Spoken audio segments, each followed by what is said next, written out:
আসসালামু আলাইকুম সুপ্রিয় শিক্ষার্থী ও সম্মানিত অভিভাবকবৃন্দ, বাংলাদেশ প্রাইমারি স্কুলের পক্ষ থেকে আমি স্বাগত জানাচ্ছি আমার নবম শ্রেণীর গণিত বিষয়ের অনলাইন ক্লাসে। আজকে আমাদের আলোচ্য বিষয় অনুশীলনী 5.1-এর দ্বিতীয় ক্লাস।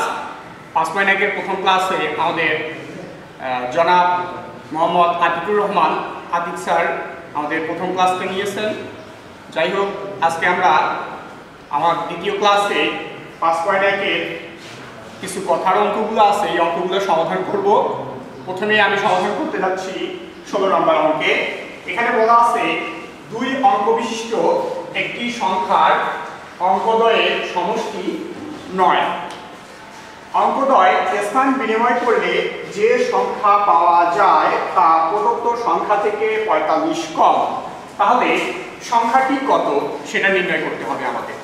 এখন এই সংখ্যাটি নির্ণয় করার জন্য আমাকে আগে জানতে হবে যে অঙ্ক কি, সংখ্যা কি, এই দুটা বিষয় সম্পর্কে আগে আমাকে জানতে হবে।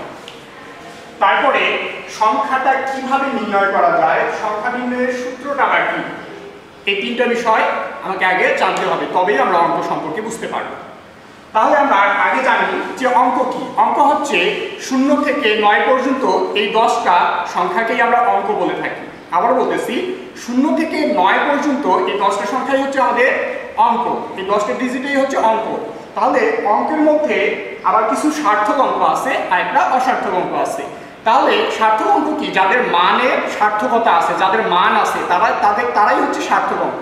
যেমন 1-এর একটা সংখ্যা আছে, এর মান আছে, তার মানে এটা একটা সার্থক অঙ্ক। 2, 3 এগুলা 1 থেকে 9 পর্যন্ত এই 9টা হচ্ছে সার্থক অঙ্ক, আর 0 হচ্ছে অসার্থক অঙ্ক, যার সার্থকতা নাই, যার মান নাই।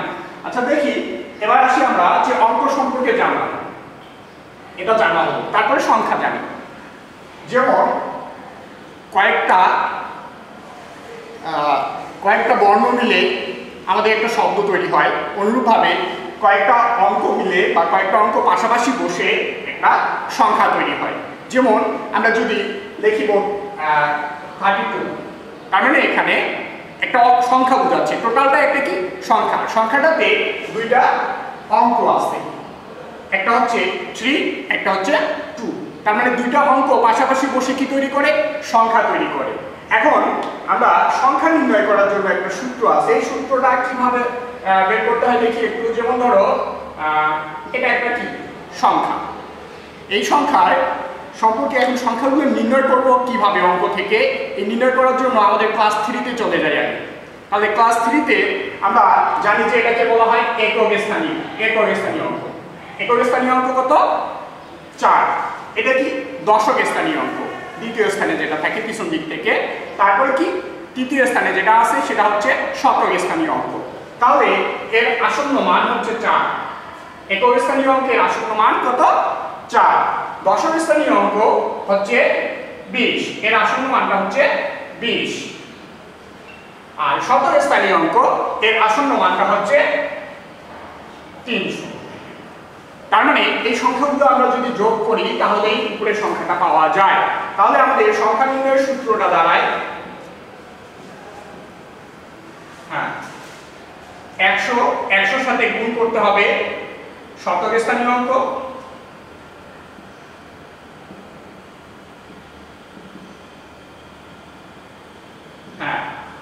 তারপরে 10-এর সাথে গুণ করতে হবে দশক স্থানীয় অঙ্ক,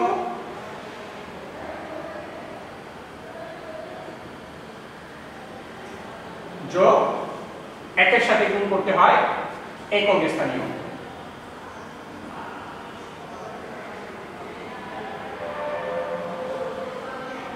এখন আমাদের উপরের অঙ্কটা কিন্তু তিন অঙ্ক বিশিষ্ট সংখ্যা নিয়ে আলোচনা করা হয়নি, এখানে হচ্ছে 2 অঙ্ক বিশিষ্ট সংখ্যা নিয়ে। তার মানে শেষের 2টা থাকলেই যথেষ্ট, এটার দরকার নাই। তার মানে আমরা সংখ্যা নির্ণয়ের সূত্র কিভাবে পাবো? যে 10 গুণন দশক স্থানীয় অঙ্ক যোগ 1 গুণন একক স্থানীয় অঙ্ক, এই সূত্রের সাহায্যে আমাদের এগুলা সংখ্যা নির্ণয় করে দেখতে হবে। এখন আসি আমরা অঙ্কে বলছে যে এখানে 2 অঙ্ক বিশিষ্ট একটি সংখ্যার অঙ্কদ্বয়ের সমষ্টি হচ্ছে 9। দুই অঙ্ক বিশিষ্ট একটি সংখ্যার অঙ্কদ্বয়ের সমষ্টি হচ্ছে কত? 9। মনে রাখতে হবে কোন সংখ্যার সমষ্টি বা কোন জিনিসের সমষ্টি যদি দেওয়া থাকে তাহলে এই সমষ্টি থেকে একটা জিনিসকে ধরে নিতে হবে আর বাকি একটাকে বিয়োগ করে বের করতে হবে সমষ্টি থেকে। তাহলে আমরা আগে ধরে নেই, ধরি একক স্থানীয় অঙ্ক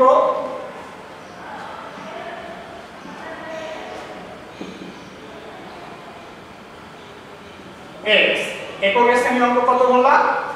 x, এবং দশক স্থানীয় অঙ্ক তাহলে কি পাবো?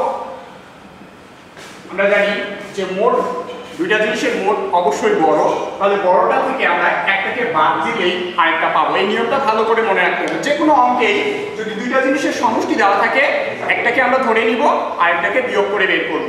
এই নিয়মটা খুব ভালো করে মনে রাখতে হবে। এরপরে আসি আমরা সংখ্যা কিভাবে পাবো। আমরা সংখ্যা নির্ণয়ের সূত্র এখনই পড়লাম, 10 গুণ দশক স্থানীয় অঙ্ক।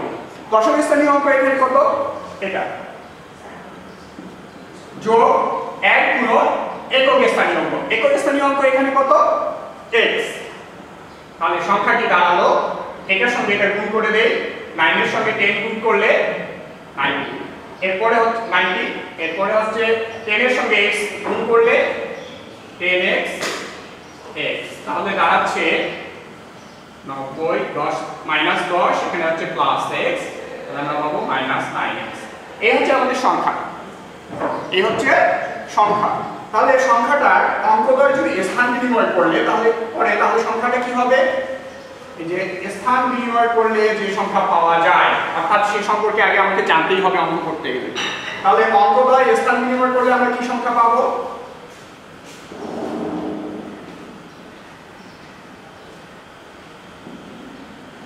স্থান বিনিময় করলে সংখ্যাটি 10 গুণ, আমরা জানি যে 10 গুণ দশক স্থানীয় অঙ্ক, কিন্তু এখানে স্থানটা বিনিময় হয়ে যাবে, x টা এখানে চলে আসবে একক স্থানীয় অঙ্কটা, আবার দশক স্থানীয় অঙ্কের জায়গায় একক স্থানীয় অঙ্ক চলে যাবে, মানে পরস্পর স্থান বিনিময় করবে। তাহলে 10 এর পিছনে কে চলে আসবে? x টা চলে আসবে, যোগ 1 গুণ 1 এর পিছনে কে যাবে? যে এই 9 - x টা আছে দশক স্থানীয় অঙ্ক, সেটা চলে যাবে। তাহলে এই দুটো হচ্ছে স্থান বিনিময় করে নিব। তাহলে স্থান বিনিময় করলে আমাদের সংখ্যাটা কি দাঁড়াচ্ছে? 10x 9 - x, 10x থেকে এটা বিয়োগ করে দেই একটা x, তাহলে হচ্ছে 9x + 9। এটা হচ্ছে স্থান বিনিময়কৃত সংখ্যাটি। তাহলে স্থান বিনিময়কৃত সংখ্যাটি পেলাম, সংখ্যাটিও পেলাম। এবার আমরা অঙ্কে আসি। আবার অঙ্কে বলছে যে অঙ্কদ্বয় স্থান বিনিময় করলে যে সংখ্যা পাওয়া যায়, কি পাওয়া যায়? 9x + 9 পাওয়া যায়। এটা কার সমান বলছে? তা প্রদত্ত সংখ্যা থেকে 45 কম। কত কম? প্রদত্ত সংখ্যা থেকে। প্রদত্ত সংখ্যা কোনটা? এটা, এটা হচ্ছে প্রদত্ত সংখ্যা। তাহলে প্রদত্ত সংখ্যা থেকে কত কম? 45 কম। তাহলে আমরা এটা কি পেলাম? একটা সমীকরণ পেলাম, এটা প্রশ্ন অনুসারে বা প্রশ্ন মতে। তাহলে প্রশ্ন মতে আমাদের তৈরি হবে অঙ্ক এই কথাগুলো থেকেই, যে কথাগুলো যেভাবে সাজানো আছে ঠিক সেভাবে সাজিয়ে নিলেই আমাদের প্রশ্ন মতে তৈরি হবে। এবার আসি আমরা যে এটা থেকে সমাধান করলে আমরা কি পাবো? x পাবো। তাহলে সমাধান করি। 9x + 9, 9x - 45। এরপরে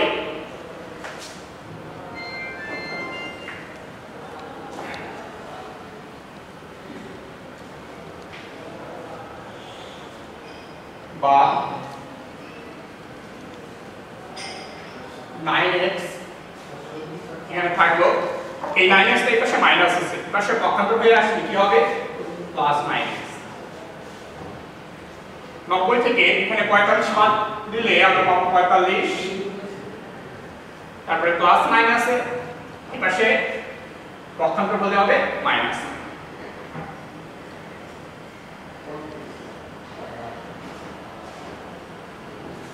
x বের করব।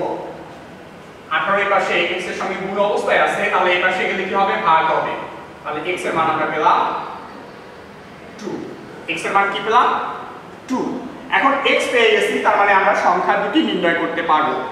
অঙ্ক দুটি নির্ণয় করতে পারবো। অঙ্ক দুটি কি, যে এখানে যদি আমরা বসাই x এর মান, তাহলে x এর মান হচ্ছে 2, তার মানে একক স্থানীয় অঙ্কটা হচ্ছে 2, দশক স্থানীয় অঙ্কটা হচ্ছে কত 9 - x, তাহলে 9 থেকে x মানে 2 বাদ দিলে হচ্ছে 7, তাহলে একক স্থানীয় অঙ্ক পাবো, দশক স্থানীয় অঙ্ক পাবো, সংখ্যাটি নির্ণয় করতে পারবো। সংখ্যাটি কত 90 থেকে 9x বাদ।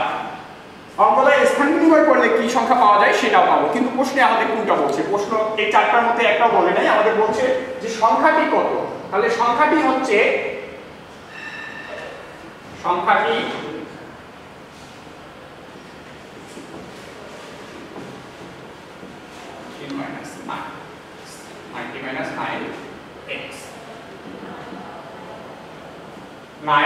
x এর মান কত 2, 18 72। তাহলে আমরা সংখ্যাটি কত পেলাম 72। তাহলে একটু দেখি অঙ্কদ্বয়ের সমষ্টি কি 9, যোগ করে দেখি 7 2 9। অঙ্কদ্বয়ের স্থান বিনিময় করলে কি হবে 27 হবে। তাহলে 72 থেকে 27 বিয়োগ করলে কি 45 হয়, অঙ্কের সঙ্গে পুরোটাই মিলে যাবে এভাবে। তাহলে আমাদের অ্যানসার পেয়ে গেলাম 72। এরপরে আমাদের 21 নম্বর অঙ্কে আসি। 21 নম্বর অঙ্কে বলছে যে কোন একটি লঞ্চে মোট যাত্রী সংখ্যা হচ্ছে 47 জন। আরো বলি, এখানে তুলে দেই বিষয়গুলো।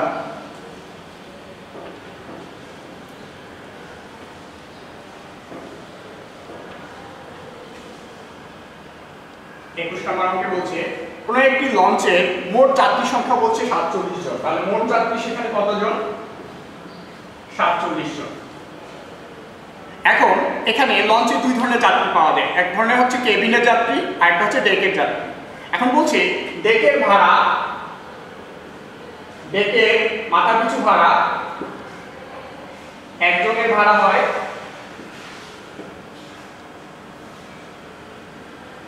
একজনের ভাড়া 30 টাকা। আবার বলছে কেবিনের একজনের ভাড়া ডেকের ভাড়া দ্বিগুণ, অর্থাৎ ডেকের যত টাকা থাকে তার দ্বিগুণ পড়ে, তাহলে 2 ইনটু এত টাকা। এই তথ্যগুলো আমাদের দেওয়া আছে এবং মোট ভাড়া সেখানে আসে 1680 টাকা। এই তথ্যগুলো আমাদের এই অঙ্কটা পড়লে আমরা বুঝতে পারবো, এই তথ্যগুলো আমরা অঙ্ক থেকে পাবো। এখন এই তথ্য থেকে আমাদের জানতে চাইছে যে কেবিনে কতজন যাত্রী আছে। আমরা জানি যে দুই ধরনের যাত্রী আছে আমাদের লঞ্চে, দুই ধরনের যাত্রীর মধ্যে কেবিনে কিছু আছে, ডেকে কিছু আছে, এবং মোট যাত্রী আছে কত 47 জন। আমি আগে বলছিলাম দুই ধরনের বিষয়ের সমষ্টি যদি আমার জানা থাকে, একটাকে আমরা ধরে নিব আর একটা কি করব বিয়োগ করে বের করব। এই নিয়মটা প্রত্যেকটা অঙ্কের ক্ষেত্রে এখানে ফলো করতে হবে। তাহলে ধরে নেই কেবিনের যাত্রী সংখ্যা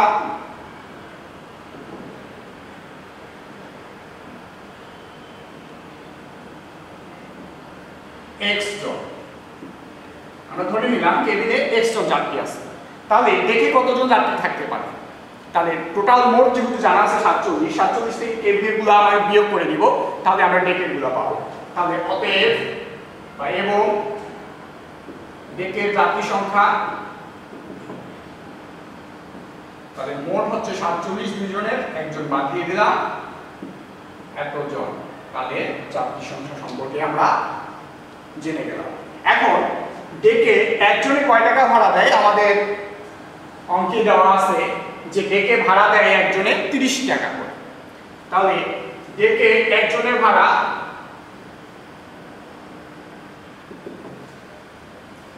একজনের ভাড়া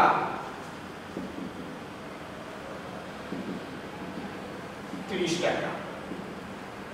ডেকে কতজন যাত্রী আছে, ডেকে যাত্রী হচ্ছে 47 মাইনাস x জন। তাহলে 47 মাইনাস x জনে টোটাল কত টাকা ভাড়া দিবে,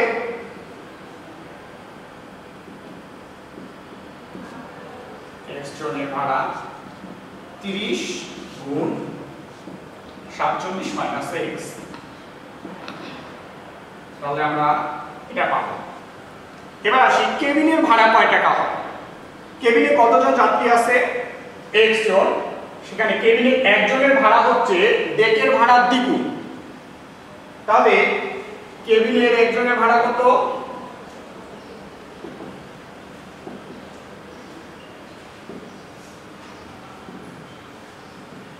ডেকের ভাড়ার দ্বিগুণ অর্থাৎ 60 টাকা পাবো। একজনের ভাড়া 60 টাকা। মানে ডেকের যাত্রী সংখ্যা কতজন? x জন। তাহলে x জনে টোটাল কত টাকা ভাড়া দিচ্ছে?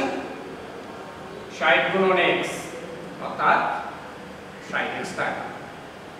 তাহলে ডেকের আলাদা করে ভাড়া তোলার সময় আমরা দেখলাম যে ডেকের ভাড়া এটা এবং কেবিনের ভাড়া এটা। এখন দুই ধরনের ভাড়া আমরা যদি যোগ করি তাহলে মোট ভাড়ার সমান হবে। মোট ভাড়াটা কত? মোট ভাড়াটা কত? 1680 টাকা সমান হবে। তাহলে প্রশ্ন মতে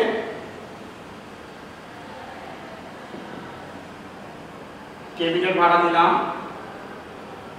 তারপরে ডেকের ভাড়া নিলাম।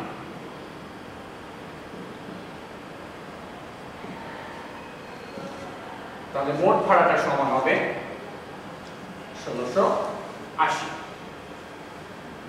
বা 60x প্লাস এটা এটা গুণ করবে। তাহলে 3 দ্বারা এটাকে গুণ করলে 3 7 21 এর 1 হাতে 2 3 এর 4 এ 12 12 আর 2 এ 14 এত হবে। 30 দ্বারা এটাকে গুণ করলে আর এটা গুণ করলে 1680।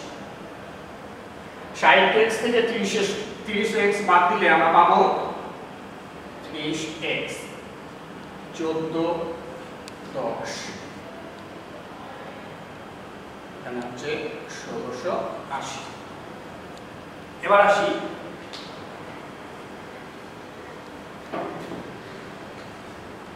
বা 30x 1680 এই 1410 কে আমরা যদি পক্ষান্তর করি তাহলে কি হবে?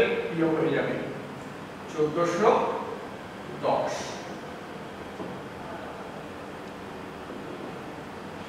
এটা থেকে এটা বিয়োগ করলে 270 হবে।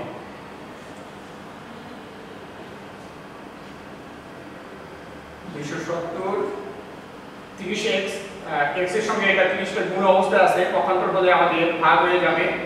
ভাগ করলে আমরা পাবো 0 0 কেটে দেই, 27 কে 3 দ্বারা ভাগ করলে 9। তাহলে x এর মান আমরা পেয়ে গেলাম 9।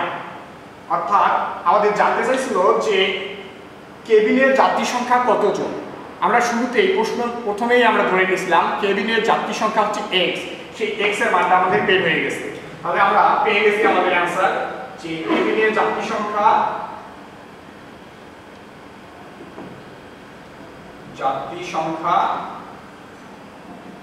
x = 9 এতজন। এরপরে আমরা সমাধান করব 22 নম্বর অঙ্ক। এরপরে আমরা কি সমাধান করব? 22 নম্বর। 22 নম্বর অঙ্কে কি আছে? 22 নম্বর অঙ্কে সেই তথ্যগুলা এখানে মুছে দেই। 22 নম্বর অঙ্কে বলা আছে যে 120টি মুদ্রা, সেখানে দুই ধরনের মুদ্রা আছে। একটা হচ্ছে 25 পয়সার মুদ্রা এক ধরনের, আর এক ধরনের হচ্ছে 50 পয়সার মুদ্রা। এই দুই ধরনের মুদ্রা টোটাল এক জায়গায় রাখা আছে। সেখানে আছে 120টা মুদ্রা এবং সেখানে টাকা হয় টোটাল গুণে 35 টাকা। এখন আমাদের প্রশ্ন হচ্ছে কোন প্রকারের মুদ্রা কত টাকা আসবে।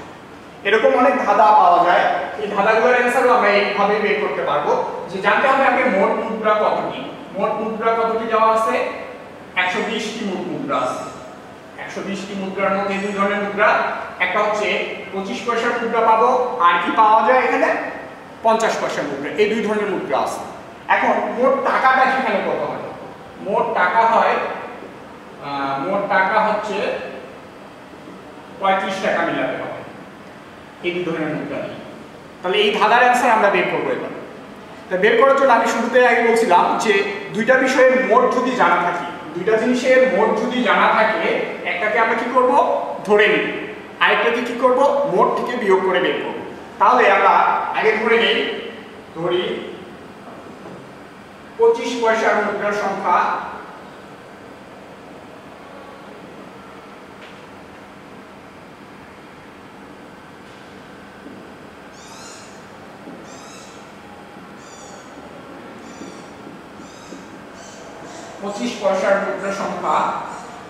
x।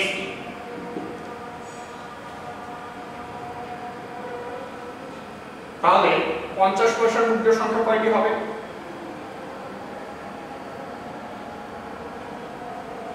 50 পয়সার মুদ্রার সংখ্যা হবে মোট থেকে একটা বিয়োগ করে নিব এত। এখন একটা 25 পয়সার মুদ্রায় কয় টাকা হয়? একটা 25 পয়সার মুদ্রায় কয় টাকা হয় আমরা টাকার সঙ্গে যেহেতু মিলাবো, টাকার পরিমাণটা বের করতে হবে। একটি 25 পয়সার মুদ্রা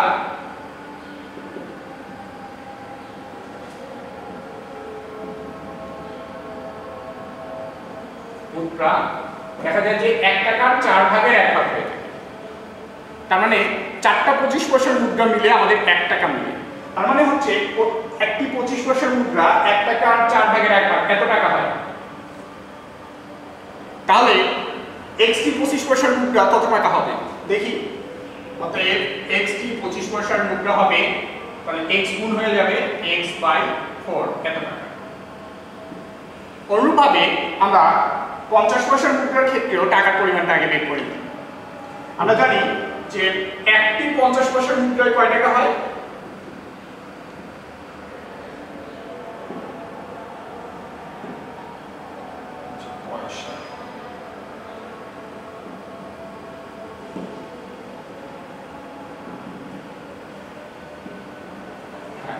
একটি 50 পয়সার মুদ্রায় আমরা জানি 1 টাকার 2 ভাগের 1 ভাগ, মানে 2টা পয়সা মিলে 1 টাকা মিলে, যেহেতু সুতরাং 1 টাকার 2 ভাগের 1 ভাগ হয়ে থাকে একটা 50 পয়সার মুদ্রা এত টাকা।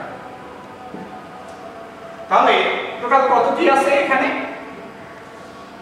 120 মাইনাস x। এতটি 50 পয়সার মুদ্রায় কয় টাকা হবে?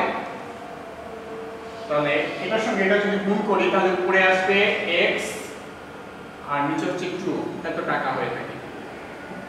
এখন দুই ধরনের টাকা পাওয়া গেছে। 50 পয়সার মুদ্রার টাকার একটা পরিমাণ পাওয়া গেছে, 50 পয়সার মুদ্রার টাকার পরিমাণ একটা পাওয়া গেছে, আবার 25 পয়সার মুদ্রার টাকার পরিমাণ পাওয়া গেছে। এই দুই ধরনের টাকা আমরা যদি যোগ করি তাহলে কোন টাকাটা সমান হবে? আমাদের মোট টাকাটার সমান হবে। তাহলে আমরা প্রশ্ন মতে এখন কি লিখতে পারি? তাহলে প্রশ্ন মতে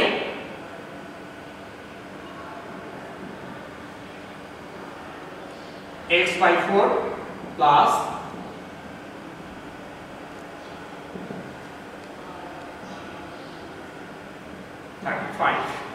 এই টাকাটা সমান। এখন আসি যেখানে এই দুটো যোগ করি লসাগু করতে হবে। তাহলে লসাগু করি, ভাগগুলা লসাগু করলে আমরা পাবো 4। তাহলে এই 4 মিলে গেছে। তাহলে আমরা জানি যে এটা ভাগ করে তারপর উপরের সঙ্গে গুণ করতে হয়। তাহলে 4 এ ভাগ করলে থাকে 1, 1 এর সঙ্গে x গুণ করলে পাবো আমরা x। আবার আসি এখানেও কি করব, যে এই দুটো আগে ভাগ করব। ভাগ করে দিলে 4 কে যদি আমরা 2 দ্বারা ভাগ করি থাকে কি 2 দ্বারা আবার উপরের লাইনটাকে গুণ করতে হবে, অর্থাৎ লবটাকে। তাহলে 2 দ্বারা এটাকে গুণ করলে পাবো 240 আর এখানে পাচ্ছি মাইনাস 2x 35।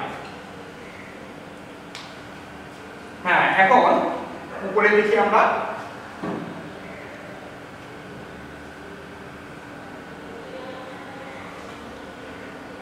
বা এটা থেকে এটা যোগ বিয়োগ করে নিব মাইনাস 2x, যেহেতু মাইনাস এখানে বড় সংখ্যার সামনে ছিল মাইনাস, তাহলে মাইনাসটা থাকলো। 2x থেকে একটা x বাদ দিলে আরেকটা x পাবো আমরা। এখানে পাচ্ছি আমরা 240, নিচে 4 35।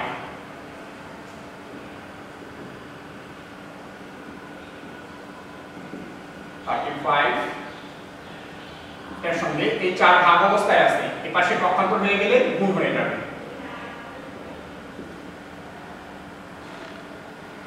240 এটা দ্বারা এটাকে গুণ করলে এখন কত পাওয়া যায়? 4 দ্বারা গুণ করা যায়, এটাকে 35 দুগুণে কত হয় 77, 77 এর দ্বিগুণ হলে 140 হবে।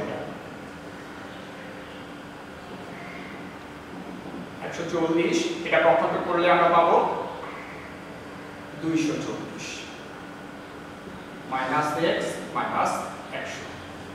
এখন দেখি উভয় পক্ষে -1 দ্বারা আমরা যদি গুণ করে নেই তাহলে x এর মানটা আমরা পেয়ে গেলাম। x টা কি ছিল?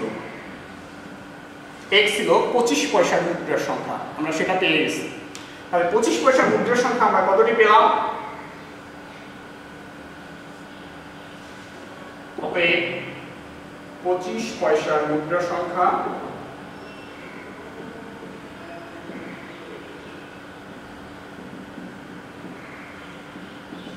x ইকুয়াল 100 আমরা পেয়ে গেলাম, এবং 50 পয়সার মুদ্রার সংখ্যা আমরা জানি যে 120 থেকে মাইনাস x, 120 মাইনাস x এর মান হচ্ছে 100। তাহলে আমাদের অ্যানসার পেয়ে গেছি কত? 20। এই হচ্ছে আমাদের প্রশ্ন ছিল যে কোন প্রকারের মুদ্রার সংখ্যা কত, সেই প্রশ্নের অ্যানসার আমরা পেয়ে গেছি। তাহলে 25 পয়সার মুদ্রার সংখ্যা পেলাম 100টি এবং 50 পয়সার মুদ্রার সংখ্যা পেলাম 20টি। এই নিয়ে আমাদের টোটাল টাকাটা পাওয়া যাবে। এখন এই অঙ্কগুলার আমরা খুব ভালো করে খাতায় তুলব, সমাধান করব এবং অঙ্কগুলো বারবার টেনে টেনে দেখতে হবে যে আমরা কি শিখলাম, এখানে কি কি প্রসেস অবলম্বন করে অঙ্কগুলো খুব ভালো করে পড়তে হবে বারবার।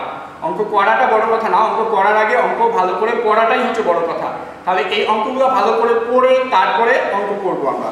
তাহলে অঙ্ক করার পরে আমরা খাতায় তুলব, তোলার পরে প্রত্যেকেই ছবি তুলব, ছবি তুলে আমাদের বাংলাদেশ ব্যাংক হাই স্কুলের যে ফেসবুক পেজ আছে সেখানে আমরা 2 দিনের মধ্যে আমাদের হোমওয়ার্কগুলো জমা দিব। আমাদের প্রত্যেক শিক্ষার্থী ইনশাআল্লাহ আমার হোমওয়ার্ক জমা দিবে। এই আশা ব্যক্ত রেখে আজকের ক্লাস আমি এখানে শেষ করতেছি। আল্লাহ হাফেজ।